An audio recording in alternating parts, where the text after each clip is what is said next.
because I'm thinking of a referee and umpire. Last thing you want to do is do a vote every pitch. What do you think? Did I call it right or not? And I don't want to see you running down the hallway of give me feedback. That's right. But every once in a while, not a bad idea. This is L&D Unlocked, a series for L&D and HR professionals looking to unlock the future of learning and development.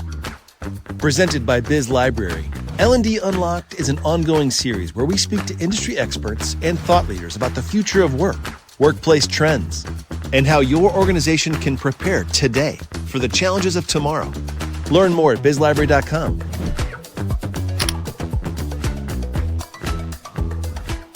Very excited, joined today by guest Kevin Wilde, over 30 years in leadership and talent development, both as a practitioner at organizations like GE and General Mills, currently Executive Leadership Fellow at the Carlson School of Management, University of Minnesota, and very excited, recent author of Coachability, the Leadership Superpower, which if you didn't know, is a finalist in this year's 2023 Get Abstract People's Choice L&D Book of the Year Award. So get it, available on Amazon, and most importantly, if you're listening, go vote. It's one click. So, yeah. Kevin, without further ado, you want to do a quick introduction, and maybe if you could share a little bit about the book that you just released, Coachability.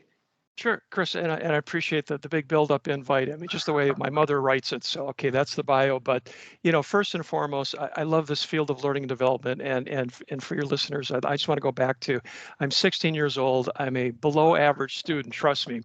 And I was in a business club. And so we went to a weekend workshop on team dynamics facilitation. And Chris, I had never heard this topic before. And I just fell in love with it. I mean, the notion about how teams form, how people can grow, how leaders either make a big difference or drag teams down. And we're doing exercises and all of that. And I remember sitting back saying, I want to do what that guy does. And I wonder if they pay you for that. Here I've had a 34-year career in corporate, and it's been great, and then now teaching and writing. But ultimately, I'm still a student of the field of leadership development and still want to learn. And that's probably the biggest headline of why Kevin's doing all these different things. Fellow at the university, I teach in the executive MBA program in leadership, a few other things, but just darn curious about the topics. And the big one right now is it actually goes back, and the book is based on an opening event I had as the chief learning officer at General Mills, where I would meet with a senior team. We would do a talent review, who's ready for promotion and all of that. But I started noticing that when you looked at the list of highly promotable, there were names missing. And I would say, excuse me, whatever happened to so-and-so? Like, oh, Kevin, they're not here anymore. Like, oh.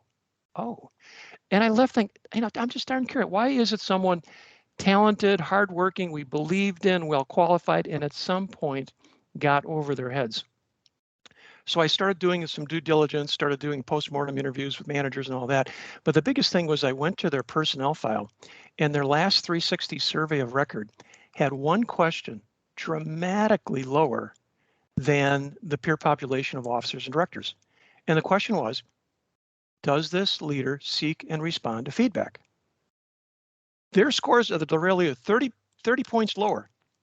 It almost predicted something bad was going to happen. And that led me down the path of blind spots, derailment, how do you avoid it, and ultimately why some people keep their what I call coachability as a superpower and some lose it.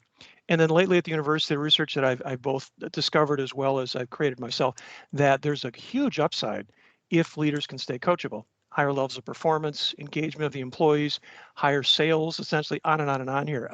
So there's something about this coachability topic that I think is powerful. And the book is the latest attempt to get the word out. Man, I am so excited to jump in today. Kevin, I'd get my kind of list of milestones that are going to take us through. I was going to start on the giving feedback side, but why don't we start on kind of this notion of coachability as a leading predictor for success and tenure within an organization? What are some of the attributes of those that are doing it the right way that signal to others, hey, I'm a highly coachable individual. I want to be invested in, I'm engaged with. What does that look like when it's going well? Yeah, when it's going well, you're 25 years old and just starting out. Come on. Well, and again, the research, we cut Coachability. We had a database of 50,000 leaders with the 360. This is my friends at Singer Folkman, a consulting firm worldwide, over 1 million data points. And we created a Coachability index. And we found highly coachable leaders typically earlier in a career. You think about it, you're just starting out, people know you have things to learn. While it's a little touchy to learn how to give feedback, get feedback, you kind of want to pick it up. And then it kind of declines with level and age. And we need to get it back. Probably the most interesting thing that I've uncovered lately, and I'm still scratching my head on it, is I have a self-assessment on coachability. What are your practices? What's your mindset? And we just did a revalidation of that where we had 332 leaders as judged by others, are you coachable or not? And then their own self-survey. And the IO psychologist that helped me on the work came back with, hey, Kevin, do you know 5 questions predicted high coachability? Like, oh, really? And they basically broke down into 2 categories. So back to the what are the attributes of someone highly coachable? How do you get it back? 2 of the questions dealt with this. Feedback is critical for me to achieve my goals or to develop. So not just I get feedback because it's nice to do or HR told me to do it or here's my no. I can't get to where I'm going without input from others, without observations, without notes, without et cetera. So for the highly coachable person, when they think about, okay, what am I curious about? What do I need to learn? And where are my blind spots that I need to reach out to others so I can get there? That one is pretty obvious. That's kind of the why. The other one was a stunner. It was 3 questions, given all the, and this had 60 attributes of leadership, all the great things leaders need to do. The questions that correlated highly to coachability, in addition to why I'm doing it, is who. They were relationship items that highly coachable leaders scored much higher than average. And they were diversity items. They were diversity and inclusion items. And at first, like, what? And as I think about it, and I'm interested in your sense, highly coachable people not just value feedback and learning because they want to get somewhere. They value people, and they value people different than them. And they want to hear and learn about differences. So, if you want to be highly coachable, 1, what matters? Where you really would enjoy coaching and feedback from others. And then 2, who? How important are relationships? And those are the 2 latest insights I found on coachability. Wow. So, Kevin, as you were sharing that story, it reminded me of something I personally experienced prior to the corporate world, and for a long time in parallel, I officiated baseball, umpire. I started literally in T-ball because I needed gas money. I think at that time it was $20 with a 50-minute time limit. I always sign me up on Saturday. I'll go do as many as you can load me up with. But I ended up advancing into junior high, and eventually collegiate, and kind of culminated working within SEC, ACC conferences here in the Southeast. And I advanced at a clip, just in terms of my age, much faster than many of my peers. I don't know that it was my intrinsic ability on the field. I was pretty good, but I think the thing more than anything else, as you were talking, that is one of those spaces where there's many opinions. They are diehard, and there's a lot of pride in how it's done.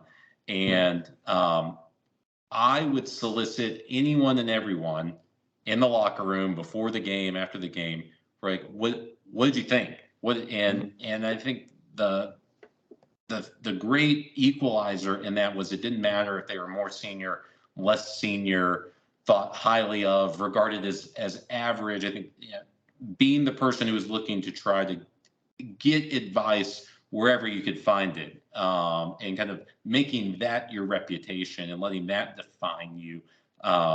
Certainly, I can speak to, like, personally, it was a big win in helping kind of advance through the ranks in that particular domain, and not something that you always see quite as prevalent in the corporate space. Mm-hmm. Yeah, in the corporate space and others places, we sort of get into a doing mode. as I started doing the research and the interviews with coaches. And I interviewed 50 executive coaches, by the way, at the start on what is this coachability thing, looked at the literature, everything from emotional intelligence to feedback seeking and all that, and came up with a very simple model that I want to apply to your umpiring. Okay, so first of all, highly coachable people we found have a mindset. And it is the growth mindset of I'm not done, I can learn more. What unlocks that is a separate study that I did, which had both coachability seen by others, and we had 200 leaders, but we also had their confidence score. And I'm thinking, but if you want to be a referee or an umpire, you better have a lot of confidence, right? And what was interesting was what happens to coachability as your confidence goes from low to very high. And what I found is it's curvilinear, that it starts low, low confidence, low coachability. You don't ask, right? I feel vulnerable. I feel exposed. I'm just darn tired. I just don't want to know, right? And I've been there, right? Okay, that's good. But that's not a learning place. And if you get stuck there too much saying, well, I'm going to wait till it's psychologically safe, your growth's going to be stunted. On the opposite extreme is way too much confidence, right? And that's I call it the I can't zone. Or the I don't care, rather, I don't care zone. I don't care zone, right? And the last half of my career, I spent a lot of time nudging great executives like, get back in the care zone, come on. And that's the overconfidence that I don't need to ask, who are they to tell me something, right? Back to the why and the who. But the sweet spot was the learning zone. And your story is one where you found a way to get in your learning zone, asking ahead of time, asking afterwards. And I just want to share just two techniques because we found is the highly coachable people get back to the why. I want to keep learning and growing. I can get better. I want to avoid blind spots, et cetera. But also then the how do you go about it? And what we found is there were 4 practices that people found a way to do these things consistently to keep them in their learning zone. And you just explained one, which is why, which is the asking, the seeking. Highly coachable leaders have a mindset of self-improvement. They do 4 practices. Find ways to seek it, respond well when it shows up, think about it enough, and if it matters, you do something about it. And the people that were consistent at those 4 practices stayed in their learning zone. So one, you had the humility to ask, that interest in asking, right? But I'm guessing also the confidence to just hear what you get, right? So you're not shutting it down, you're not dismissing it, you are just really listening, and then you decide, is this helpful to me or not? Because I'm thinking of a referee and umpire. Last thing you want to do is do a vote every pitch. What do you think? Did I call it right or not? And I don't want to see you running down the hallway of give me feedback. But every once in a while, not a bad idea. Which leads me to the second thing. So finding ways to seek it. Like, what do I want to learn? What are some ways I can ask? And you gave both examples of when you'd ask and who you'd ask. But the other one relates to a story that I'm almost embarrassed to talk about, but it's in the book, so here we go. So early in my career, I got a master's degree in leadership, right? So I really studied this thing. I was the guru of leadership, right? And then at one point in my General Electric days, I was a shop supervisor. So I was a manufacturing leader. I had 32 technicians, 2 shifts, and this is way back. And Elliot, for most of your listeners, they're not going to believe this, but my job on the first Friday was to walk around the shop floor and pass out physical paychecks. This was before direct deposit, right? So I'm passing out paychecks thinking this is really boring. So I thought, you know what? I'm just going to crack a joke. So every time I would give someone a paycheck, I'd say, hey, big money, here you go. Or boy, don't spend it in one place. And did you earn it? And I thought it was funny, right? I get back to my supervisor cubicle and there sitting in my chair was my lead supervisor, Jim. And Jim said, Kevin, sit down. So I said, all right. So I sat down. He said, I'll remember this to my dying day. Grin on his face, but very sincere. He said, Kevin, we've been talking this week. You're going to be fine as our new boss.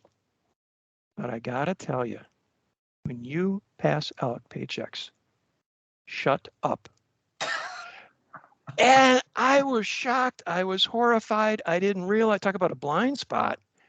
And, I apologized. I then went out later and talked to everybody. I'm sorry, I won't do this anymore. And then it got me thinking about what really mattered. And what mattered was Jim was willing to tell me that. Otherwise, I would have been doing that stupid comedy act every other week, and I'd be building a lot of resentment in my workforce. And I'd be a blind spot till it blew up. And so what Jim was my truth teller and my trusted advisor. And trust me, throughout that assignment, I'd be checking in with Jim. How am I doing? What am I missing here? If you were me, as with you and umpiring, like, yeah.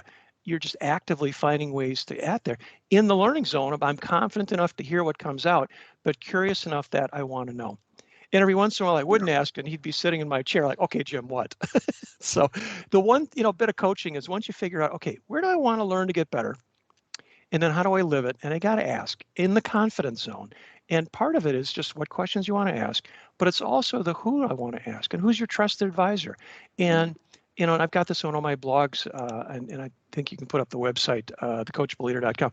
I've got a blog on the 6 ways to find a truth teller. And one of the ways is make sure they're people different than you, because your perspective is going to be much richer, speaking of the diversity aspect, if people see the world and experience the world differently. And if you can build that into your, if you will, advisory network, you're going to be a much better leader. Yep. I was feverishly taking mental notes and literal notes. There's so much to unpack there. If I can, let me start with this one from personal experience, and I'm curious. I'll tell on myself too. I don't have Kevin's book yet. It was supposed to arrive yesterday. It didn't make it on time, but I've read most of your blogs, and I'm curious if this comes up in your book.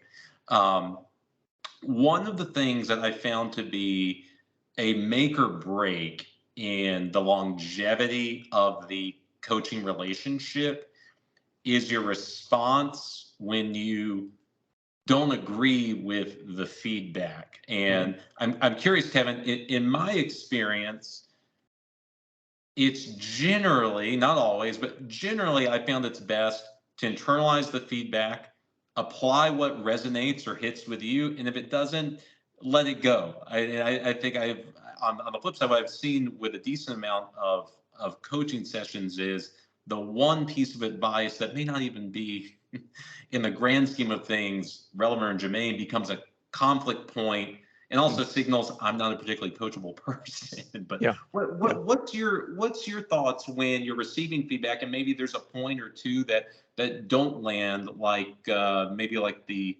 person sharing the advice thinks it will?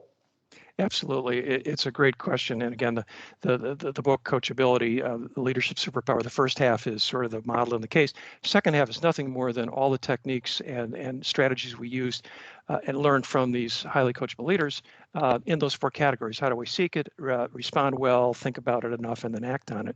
On the respond thing, 2 things came up that I thought were very useful. Mm-hmm. One is that notion about, look, if someone's giving you feedback, the last thing you want to do is listen. The last thing you want to do is listen. What you don't listen to, what you shouldn't listen to, is those little internal defensive voices. And there's 2 that are my favorite that I get all the time when someone's giving me feedback that it's tough, I don't like it, whatnot. Knowing that my job at the moment is to demonstrate openness and coachability. I want to get the message. I want to maintain the relationship. You can then decide what to do with it. But you got, rather than pushing, the hand to talk to the hand, not good. And the 2 little voices I experience, one is someone starts telling me something, little voice says, yeah, you don't understand. You don't understand. And the little voice kind of gets annoyed. And by the way, maybe they don't. But at the moment, I'm not hearing the whole message. Because let's face it, giving feedback's hard. It's messy. It's a gift that comes poorly wrapped. And, the best coachable leaders, can pause and say, let me understand this. Tell me more. What's an example? Can I just want to hear this thing, right? Like, I really need to hear more, or let me think about it. But the other voice is the who are you? Who are you to give me feedback, right? And that little voice is like, tell me when you're done talking, Chris, because I got feedback for you. And maybe you do, but it's just not helpful. I mean, that's the very defensive. And again, we probably learned it as primates, like, we just, have to defend ourselves. And I think you got to bring that down. And you guys, it's human nature. There are little voices again. I just, in that phase about I'm getting it, I just need to be a role model. I need to be open, I need to listen. I need to understand the message fully, so then I can think about it. The other thing is, an actor, professional actor, taught me this. I was going through this whole research we found on responding well to feedback. As my friend Scott Echt out in New York, he said, hey, when I was doing, off Broadway, et cetera, professional actors, when they get into the field, the first thing they learn how to do is to take a note. I said, I've never heard that. Is take a note. And some of your listeners know what this is. But essentially, at the end of a rehearsal, you stay on stage, and the director gives every actor a note, basically feedback, right? And he said, you learn how to take that note. And he said the only time over the years that he was very disappointed is when a director did not have a note for him because he had no way to expand the character, no way to try something differently, no way to understand how the lines were landing and all of that. And to me, that was a great mindset. And I like that as a trigger phrase. So when the little voices kind of say, I don't like this feedback, and in the moment I'm trying to push against it, I just have a trigger phrase. And I think I'm just taking a note. What's your trigger phrase? Just to take it again. I'm going to judge this thing later, but I just need to understand it. And one around the house I like using is, oh, here comes my tip of the day. Here comes my tip of the day. So having a little, phrase, but okay, I know I'm being defensive here, but I got to hear this. Yep. Because I cast the shadow of leadership. I'm building a relationship here. I want to be coachable. I want to learn, avoid blind spots. Let me take it in. Then the next thing, highly coachable leaders value self-improvement. They seek it systematically. They respond well when it shows up because they asked or it didn't, but then they think about it. And I think that's when you judge, hey, is this good feedback or not? And sometimes you can just, journal a little bit or, think about it on a walk or whatnot. But I also back to the truth teller, right? So go talk to Jim. Go talk to your trusted advisor. Hey, I got this feedback. I don't like it. Before I dismiss it, is there anything in here I should consider? Or have I heard this before? So those are some ideas on both how to respond as well as how to think about that feedback. There's so much wisdom wrapped up in that segment. A couple of thoughts that were going through my mind. Some of the best advice I've ever gotten is to make sure that you're responding, not reacting.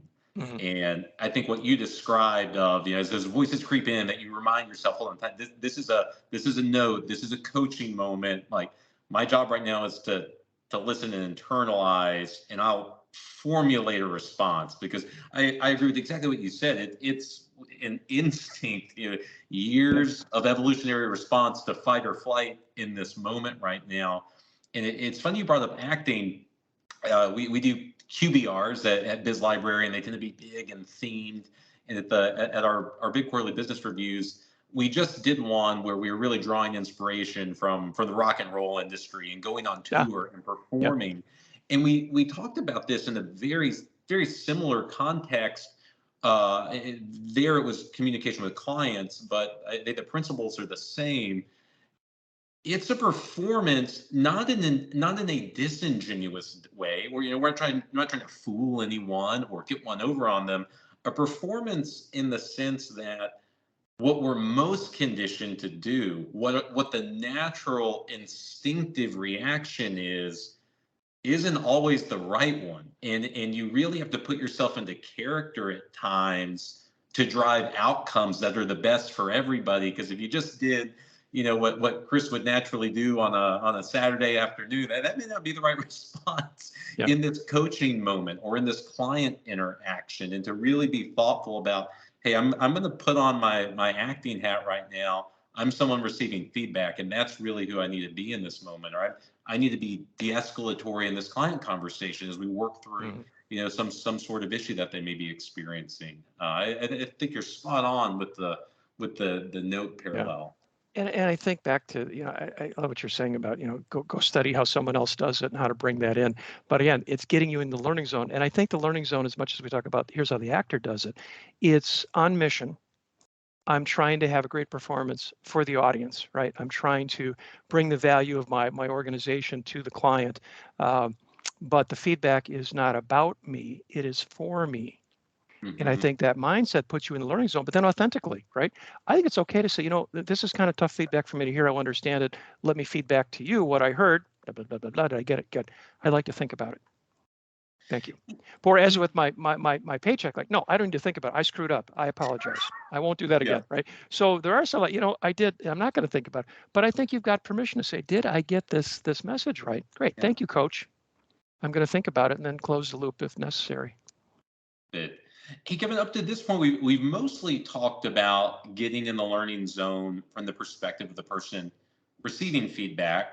Why don't we talk a little bit about creating healthy environments for learning zone? And if I can bias the audience a little bit, maybe on where we start, just a parallel between the story I shared of like, hey, pre-game and post-game, we're always going to talk about what we expect and then how we did. And in your story of the note, what's consistent in both of those is there was kind of this known, understood process for feedback. And I often think that's a missing component where feedback comes at unexpected times or it's not consistent.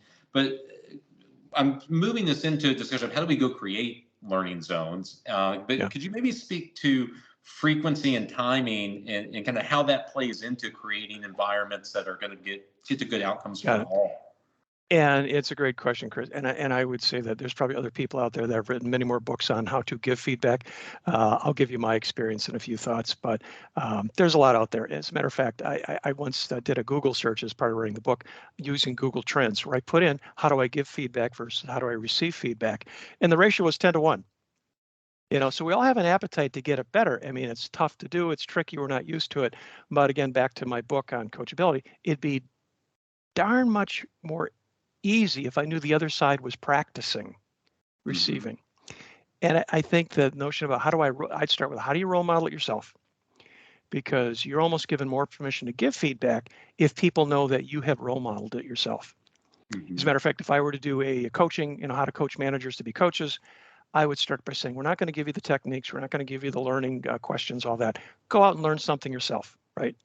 Go learn from the rock and roll industry. Go out personal. How do I get better at present? And then let's talk about what you learned when you got feedback. So I'd start with not just role modeling, but empathy for when I receive feedback, what are the things that help me hear the message?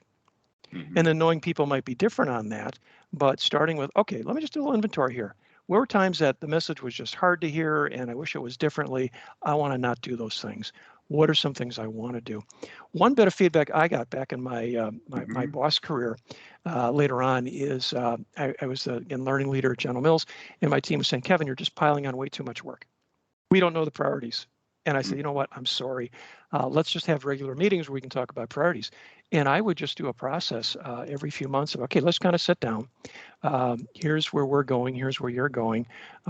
Priority-wise, let's take things off your plate or add things. And I would say, hey, I want to give you some feedback on how things are going, but what do you think? And then also feedback for me. And those were more of the structured. I want to have back to the seeking feedback. I want to have some ways that it's part of our relationship. We're going to check in. And after a while, the staff came in with stuff. It was a little awkward at first. So I think we both build a relationship with a mutual, role modeling, giving and getting.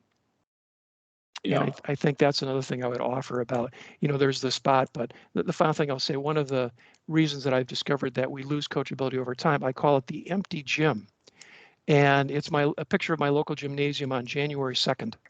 January 1st, man, we're all in there. We're lifting the heavy weights. We're getting feedback. And the next day we wake up, I can't get out of bed. And if you're not used to feedback, both giving and getting, it's kind of hard.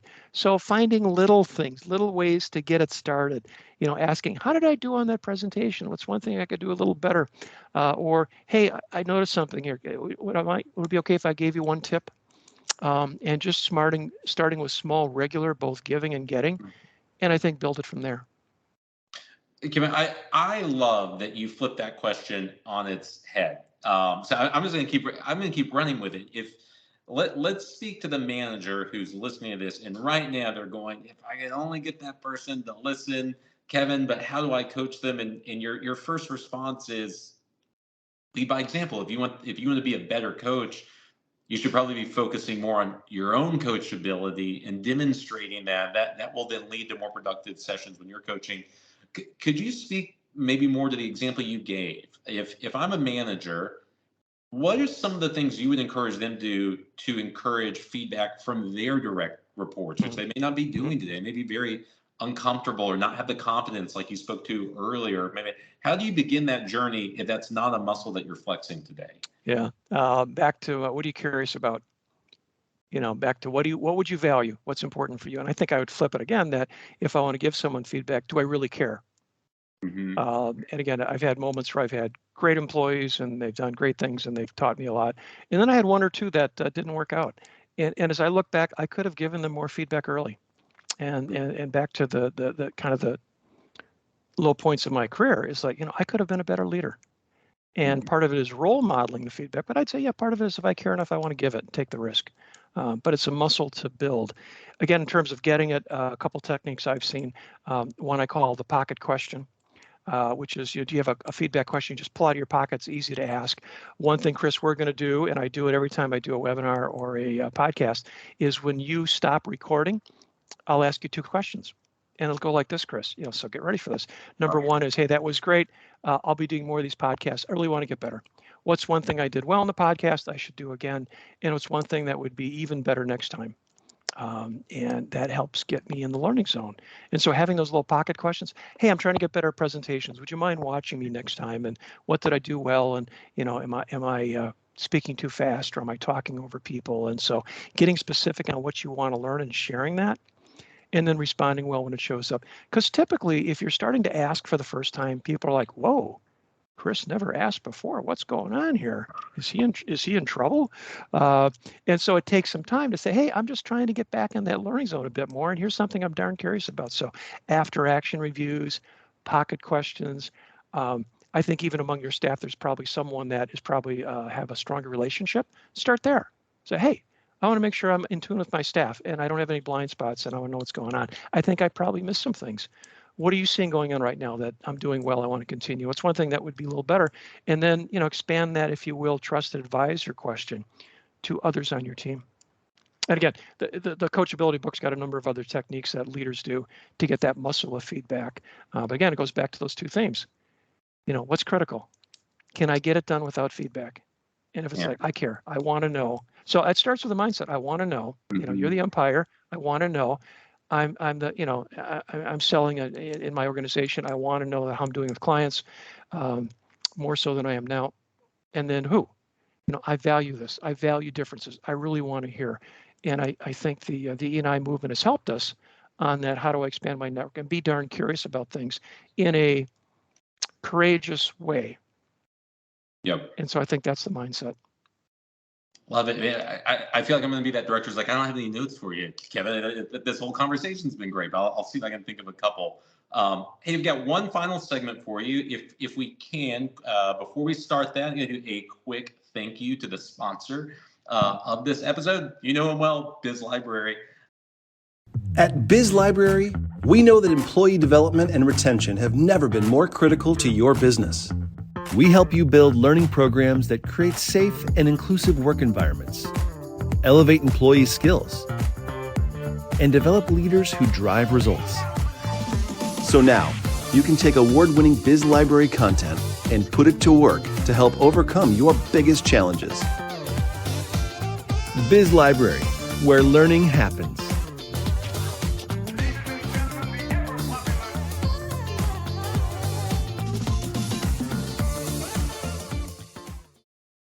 Very relevant to the conversation that we're having right now.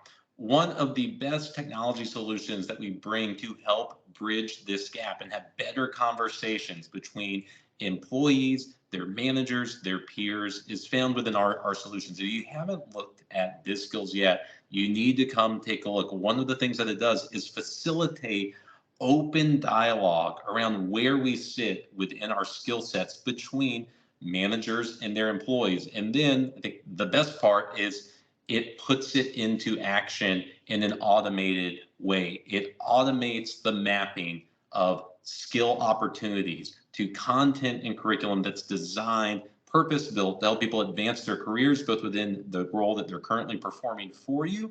And then most importantly, like Kevin spoke to earlier, mapping out their career path so that they don't exit the organization. We want them to grow with you over time. And we bring technology solutions that help you automate and put in systems and cadences so that these things don't fall off by the wayside. So if you haven't looked at Biz lately, then you haven't looked at Biz. It is where learning happens. Please go take a look here at the end of the episode. And as Kevin has called out, don't forget to vote. There's only about a month left, Kevin. Is that right? End of September, they close the polls. But yeah, Get Abstract is doing the People's Choice, and the Coachability book is up. I'm honored to be there because it's People's Choice. I need people. And if your people are my people, a little click would be helpful. Again, get the word out on this learning coachability. And as you said, whether it's helping someone build out a career map, saying, hey, I'm valued here, I want to keep growing. I've got some great tools that help me. And I've got managers and others around me that are supporting me in their learning. And having these kinds of tools are terrific. Hey, Kevin, why don't we end on this? One of the things that we focus on here is the intersection of both skill development with talent technology. And but before we started recording, you had mentioned some rise of generative AI and new things that you were seeing. I'm curious as it relates to coachability and some of the things that you're seeing emerging in the market. What's catching your eye? What do you think is interesting to help us all do this a little bit better and have more productive conversations? My kickoff last night, I was presenting Coachability to a local coaching professional network group, and I said, I love coaches. They've helped me. You're going to help others, but I got to say that coaches typically now have three things on their mind, right? How do I get more clients? How do I do even better with my clients? And then lately, am I going to be replaced by a robot? And I said, I don't know about the third one. So candidly, Chris, I'm curious. I'm in the learning mode. I want to watch where this thing goes. I'm experimenting. I found, one or two people I follow that are very credible. So I just find that anytime you're trying to master a subject, you got to jump into it. You got to play with it using your learning style, but follow credible people. And so I'm learning from one or two. I had a session yesterday where this, if you could call it one of my mentors, she just took a half an hour and said, hey, let me show you how to use ChatGPT for this question. And I just watched what she did, like, wow, that is fascinating. So I'm more in a curious learning mode on this. But I think over time, there's always the hype that it kind of goes a little too far. Like, no, you're not going to be replaced by a robot, but a robot can help you. Now, how do you work that in the mix? And I think there's kind of a learning resource there as well as a productivity that I think is very useful. And there's a little bit of hype too. So coming to like a BizLibrary, like, okay, these are credible people. They curate stuff. They know what the heck they're talking about. I want to learn from them. So I think ultimately what I'm trying to do, and I encourage readers, like, okay, it's a good topic. And people are all over the map on this one. Find a couple credible sources, learn from them, dive into their stuff, and then play with it and over time see where it goes. Absolutely. What I'd share where I see kind of reality and then where is our future on this front. Right now today, that I think has been a huge step forward is really the automation around currency with skills to job roles. That's if you look at whether it's World Economic Forum or some of the other kind of major publishers out there on the rate at which skills are changing, it's dramatic.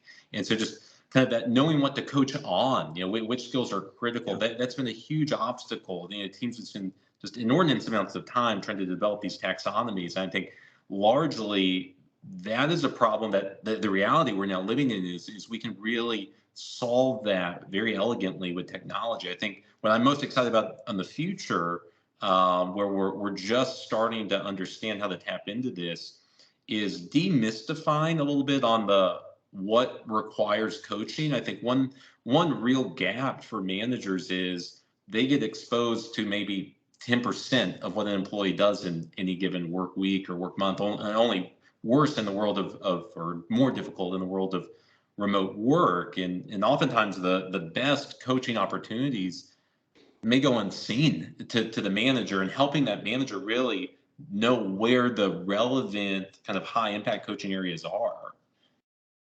Very exciting. Yeah. And I'm glad you guys are doing that research and again, helping us, because it's a very demanding role. And the more, as much as, I didn't want to take the time here to say, all right, leaders, here's more things you need to do, because we're doing so much. But again, a little bit on blind spots, a little bit on coachability feedback, but also reaching out for help. And what you've mentioned is an exciting future.